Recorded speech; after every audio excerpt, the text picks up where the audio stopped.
Hello there and welcome back to the channel. If you are new here, my name is Kat, and on here we talk about style, fashion, shopping, and related topics.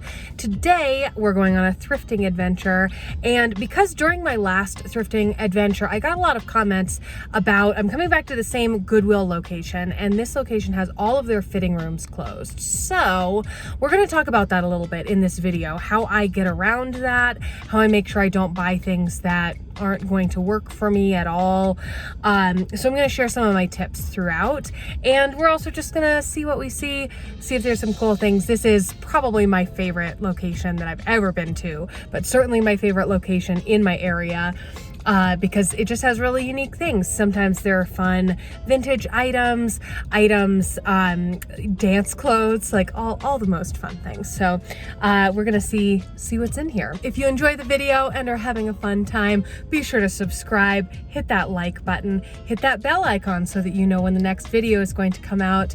And I do have videos every Monday. I've been trying to get videos out every Friday as well. I'll leave a Goodwill coupon for you below, and I'll tell you a little bit more about that right now. While this video is not sponsored because I am just out thrifting, because I'm always out thrifting, I do have a coupon for you if you go to goodwillfinds.com. So I will leave that for you below, and be sure to use my link. It is an affiliate link and it supports the channel, so it would mean a lot. But you can get $10 off of your $50 purchase if you are a first-time shopper on goodwillfinds.com. So let's get into this shopping trip. As I mentioned, I love this location. They always have really great quality items and amazing brands. There will be designer names, great brand names, and today was no exception. I found all kinds of cool stuff. I found some really amazing pieces that weren't in my size, and at the moment I'm not looking to take anything in or repurpose anything, so I just left anything that I didn't think was going to fit me today. But they always have amazing stuff. And they have a specific rack here with bags that are of higher quality material, or we have that in Annette Lepore, and that's Kate Spade. This is a top that I own. I got this at Francesca's and just wanted to show you. And then they also had some things like Armani Exchange, and most of these are in great condition as well. And then this next item, I seriously considered this because this would be a great costume piece for my musical show, but it was a thong and that creeped me out, so we left it.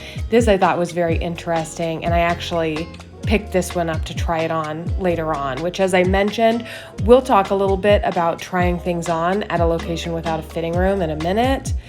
And this location does do the tag colors, which I love.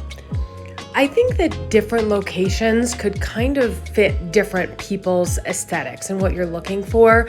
For me, this specific location is the real sweet spot because it does have higher quality materials. It tends to have vintage, which I am interested in. It always has at least a few designer pieces every time I'm there. Great shoes, great accessories, that kind of thing. And I think part of it is that it is in a higher end part of town near a shopping center. So I think that people there have a lot of access and the means to purchase a wide variety of stuff. However, they are also the type of people that seem to donate to Goodwill. And that's an important piece because you could go to certain high-end areas, and if there's no reason that people would be donating, it's not going to show up in that thrift store. Look, here's several J. Crew number 2 pencil skirts, which is a shape I always love. Anyway, love that. But in our area, we have slightly less independently owned thrift stores, so I tend to go to Goodwill. And so Goodwill is the place that people donate. So I try to pick areas that people are going to have stuff that I might like and are going to think that it is convenient to go to that location, because you kind of do need both of those pieces to have the items actually show up. I know some locations, and there are just donation centers as well that will do this, will take it around to different locations. So it doesn't mean that you're not going to get cool things, but if you sort of vibe with an area, that's the one I would go shop in, because a lot of the time you're gonna find the stuff that you're looking for there much more readily. Something that was very true on this thrifting adventure trip that I have noticed in the past at this location and at others, if you find something that you like those J. Crew pencil skirts, there will be more. Because this is a donation center, so when someone donates all of their pants in a size 8, keep looking around. If you like it, you might actually be able to grab pieces from the same person. These shoes, I wished so much that these were my size. Unfortunately, these would have been too small for me, but aren't those gorgeous? And now I have gathered up all kinds of items and we are going to sort through them and try them on without a fitting room. So as I mentioned before, this location does not have a fitting room anymore. It used to, and then they limited the hours considerably, which is also the case with several others in my area. That's been the case since 2020. But with this one, the fitting rooms just never really reopened, and now they have physically removed them. So what do you do if you are thrifting and there is not a fitting room? Here are some things that I have found to be helpful. So my location is aware of the fact that people still want to kind of try things on as much as they can. So they do set up some mirrors. So there are a couple of mounted mirrors on the wall that are permanent in the space, but they will also put up decorative mirrors over in this one section where people tend to want to try things on. So I have actually set up here over in the men's section where there tend to be less people in this location, and I am looking at one of the permanent mirrors there. But if you can even just find a decorative mirror or a cabinet with a mirrored door or something, you can hang out, try the things on, hold them up, and kind of see how they look. Depending on the number of items that you find, I might suggest getting a cart or a buggy or a basket, whatever your location may have to carry your items. That way you have a place to have them while you are dealing with the specific item that you're considering. So I can't be holding a handful of sweaters while I'm looking at this crop top without setting them on another rack or anything like that. So to not disturb other people, I grabbed a cart today. It makes it a little harder to navigate through the store, and some stores that may not even be possible. But if there is some sort of basket or something, at least that way your items are not on the floor, they're not on another rack, and you can focus on just the item that you're actually trying on without feeling like someone's going to come take your other ones away or anything like that. If you know that you're looking for something specific, like in this case, I found this very cool duster. If I were looking for something like this, or a blazer, a coat, I would wear an outfit to go shopping that I know would work well with trying that kind of thing over it. You can even wear something that maybe you're looking for something to go with so that you can hold things up, check the color, that kind of thing. And that's good with any kind of shopping, but especially at the thrift store. At least you're trying it on with the things that it would go with, so it would make sense to try it on over those. In this case, I am trying on like this cool jacket here is sort of like an African wax print kind of fabric, and I always really like that. I love that this is in a jacket. I think it's so fun. For me, it lacked a little bit of a wow factor that I was looking for. I just wasn't sure exactly what I would style it with, so I did leave this one behind. But obviously it does not go with my gingham dress, and so sometimes wearing something that's a bit more neutral that you can layer things over will help you get a good idea with a very quick try on. Because for me at least, especially in this location, it is a bit more crowded. I don't want to be in front of the mirror forever so that other people can't get there. Like there were a couple times that I took a break here to allow someone else to use it for a while, and we could just share it in that way. But I want to be able to try things on quickly, and if I have something else that I need to remove to try it on, that's obviously not going to help me reach that goal. It can be hard to know what you're going to find at the thrift store, of course, but again, if you're looking for something specific, honestly, if you're looking for pants, I would recommend wearing a skirt so that you can slip the pants on underneath. If you are looking for things that are more on top, wearing maybe jeans and a tank top might make sense so that it's not too bulky and you could layer a jacket or even slip a top over your other top, that kind of thing. But again, if you're looking for something specific, dress accordingly. Otherwise, you just kind of have to be open to it. So for me, this dress, I don't know what face I'm making there, but this is a great top here. This is a super fun one, by the way, from Saks Fifth Avenue. But here I wasn't looking for anything specific. So I wore a dress that I knew that I could try on pants underneath if I needed. And obviously I've been able to get these jackets on as well because it's not a super bulky top. So that way I could be a bit more flexible. But if you know what you're looking for, you can kind of dress accordingly.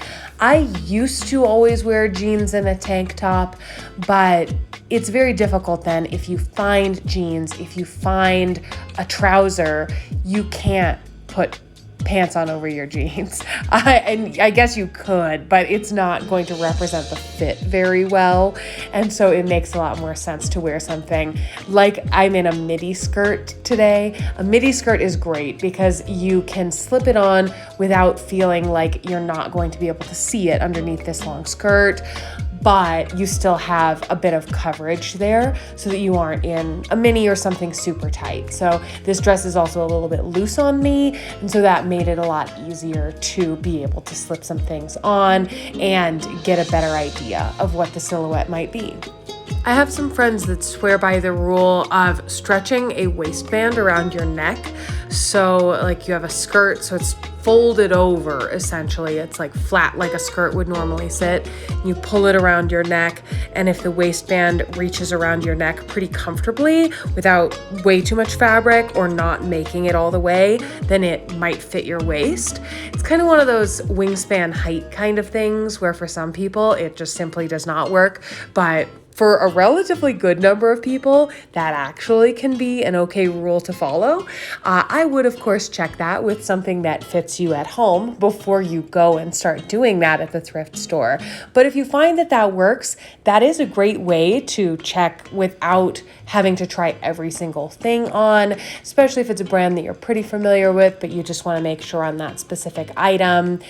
Also, no one is going to be mad if you bring a measuring tape. Generally, that would be a very odd thing, I think, for employees at the thrift store to want you to not do. It increases the likelihood that you'll be satisfied with your purchase, and it's not weird to go around measuring garments at a thrift store. So you could always, if you don't already have a measuring tape, you could pick one up online from a sewing store, Amazon. You could go to Joann's or a local sewing store or something like that. And that could be a great way to measure things. And if you know your measurements, what is comfortable, then you can measure each part of the garment. And we buy things online like that. That's something that I always advise people to consider when they're shopping on Poshmark or eBay. And so when you're doing the measurement yourself, you even get to see if there's stretch in that area or exactly how it's constructed. And that'll give you an even better idea on how it will fit. So that's another tip, is just bring a measuring tape along if you're worried about fit and don't feel comfortable trying things on. Generally, I feel a little awkward trying things on, but I've never been told to stop. I've never gotten in trouble for bringing a measuring tape. I've never gotten in trouble for trying things on. But of course, I'm sure it's different in each location, and each person is going to have a different experience. So do what feels comfortable for you. And a lot of times you can do these things very discreetly as well. So you don't need to set up shop necessarily in front of the mirror. You can kind of pop over there every time you find something. And additionally, this lamp was in this lady's cart. That's a cute lamp.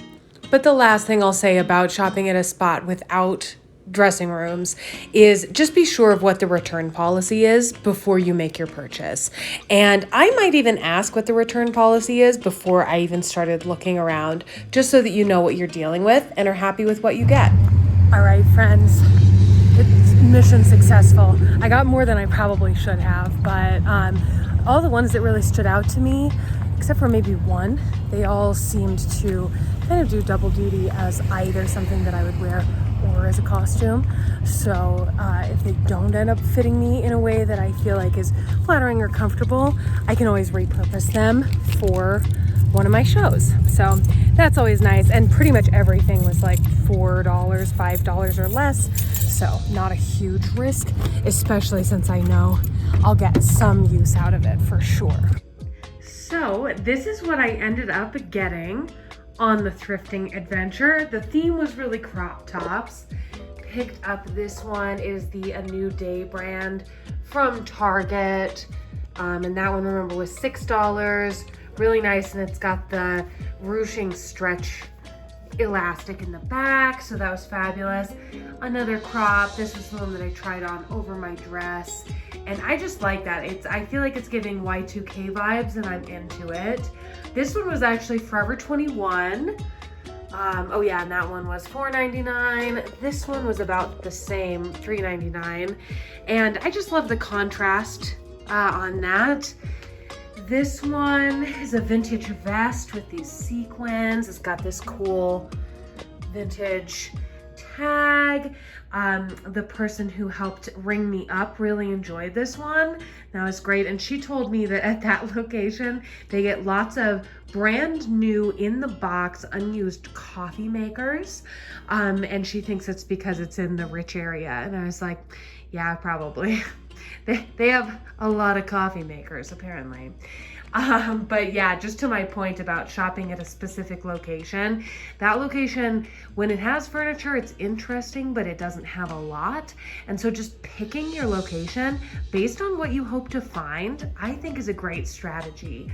So this I actually found in the men's section when I went to try the things on. It is a vest and it does not have a tag on it. I don't know if it did at some point. I don't know exactly what's going on with that, but it feels like a nice quality and it fit great. You saw me try it on over the dress as well. We also went with this Saks top. This is like a cashmere blend, sort of baby pink. And then this lovely duster that I tried on as well. And the last thing that I will say as a tip when trying things on, and I learned this the hard way, smell the items, smell them, test all of the zippers, do all of those things, because those things when you're up close and personal and when you're actually buttoning each one of these, when you're in the fitting room, you will find out if one of the buttons is missing because you're actually putting it on. Whereas in a situation where you are just holding it up, if you don't actually check all of the pieces, like these hooks and eyes, stuff like that, if that's really important to you, that it's intact and you aren't trying it on, you won't know. And that's why I say as well, some of these things could have, that you encounter in a thrift store, they could smell a way that you don't want them to. And that is what I learned the hard way. There was an item that I brought home that smelled like mothballs, and I did not realize it until I got it home.